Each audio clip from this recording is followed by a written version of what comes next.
अस्सलामु अलैकुम वरहमतुल्लाहि वबरकातुहू। उम्मीद है नाज़रीन किराम आप खैरियत से होंगे। मैं हूं मोहम्मद तैयब कासमी और आप देख रहे हैं Tayyab Qasmi official YouTube channel. नाज़रीन किराम, हमारे पास एक सवाल आया जिसमें मालूम किया गया है, अस्सलामु अलैकुम वरहमतुल्लाहि वबरकातुहू, अब्दुल रज़्ज़ाक को रज़्ज़ाक, अब्दुल क़य्यूम को क़य्यूम, अब्दुल रहमान को रहमान कहना कैसा है? वीडियो बनाकर मुफस्सल जवाब मरहमत फरमाएं, जज़ाकल्लाहु ताला। तो इस सिलसिले में मैं आपकी खिदमत में दो फतवे पेश कर रहा हूं।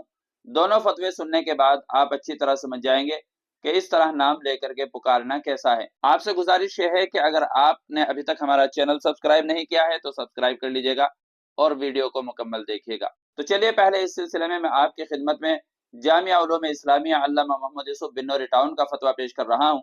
उसके बाद मादर इल्मी दारुल उलूम देवबंद का फतवा भी आपकी खिदमत में पेश किया जाएगा। चुनांचे किसी साइल ने जामिया से सवाल किया है, अब्दुल रहमान या अब्दुल रज़्ज़ाक नामी शख्स को सिर्फ रहमान या रज़्ज़ाक कहकर पुकारना। अगर अब्दुल रहमान या अब्दुल रज़्ज़ाक जैसे नाम बगैर अब्द के इस्तेमाल किए जाएं तो गुनाह सुनने वाले और कहने वाले दोनों को होगा। नीज क्या इसका शुमार सगीरा गुनाह में होगा? तो इसके बारे में जामिया की तरफ से जवाब दिया गया है। आप भी अपनी स्क्रीन पर मुलाहजा फरमा सकते हैं। अगर किसी शख्स का नाम मसलन अब्दुल रहमान या अब्दुल रज़्ज़ाक हो, यानी अल्लाह ताला के ऐसे सिफाती नामों पर मुश्तमिल हो जिनका इस्तेमाल गैरुल्लाह के लिए ना किया जा सकता हो, तो उस नाम के साथ अब्द लगाना जरूरी है, और अगर कोई शख्स ना लगाए तो वो गुनाह का मुर्तकिब होगा। इसके मुतालिक मुफ्ती मोहम्मद शफी साहब रहमतुल्लाहि अलैह लिखते हैं, ऐसा करना गुनाह कबीरा है।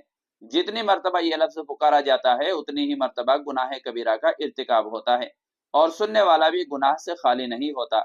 तफसीर मारिफुल कुरान, तफसीर आयत 180 सफ़ा नंबर 132 जिल्द नंबर 4। अगर सुनने वाला इस तरह पुकारे जाने पर राजी ना हो तो सुनने वाला गुनहगार नहीं होगा। फ़कत वल्लाहु ताला अलम। दारुल इफ्ता जामिया उलूम इस्लामिया अल्लामा मोहम्मद यूसुफ बिन्नौरी टाउन। अब इसके बाद मादर इल्मी दारुल उलूम देवबंद का फतवा देख लेते हैं कि दारुल उलूम देवबंद ने इस सिलसिले में क्या फतवा जारी किया है।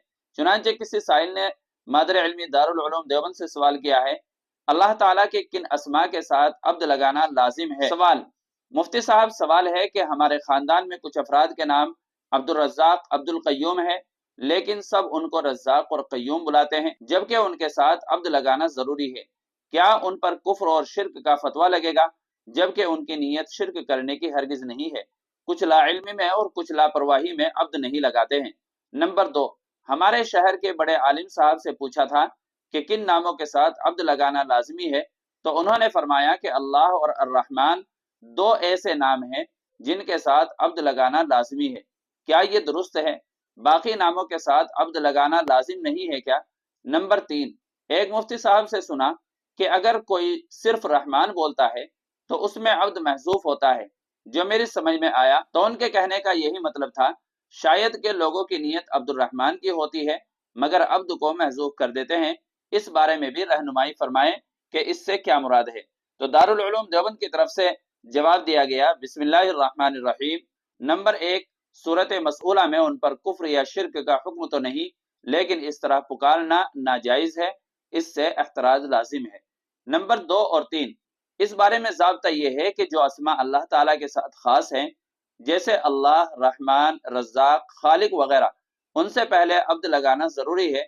हाँ, जो अस्मा अल्लाह ताला के साथ खास नहीं है बल्कि मुश्तरक है, यानी उनका इस्तेमाल बारी ताला के लिए भी आया है और बंदों के लिए भी, जैसे रहीम, अली, कबीर, रशीद वगैरह, तो ऐसे नामों से पहले अब्द लगाना जरूरी नहीं है। अलबत्ता इस सूरत में भी लगा लेना बेहतर है। वल्लाहु ताला अलम। दारुल इफ्ता दारुल उलूम देवबंद। तो नाज़रीन किराम, उम्मीद है कि मसला अच्छी तरह वाज़ेह हो गया होगा। वीडियो अच्छी लगी है तो लाइक और शेयर जरूर कर दीजिएगा और चैनल पर पहली बार आए हो तो सब्सक्राइब भी कर लीजिएगा। चलिए फिर मिलते हैं अगली किसी दूसरी वीडियो में। अस्सलामु अलैकुम वरहमतुल्लाहि वबरकातुहू।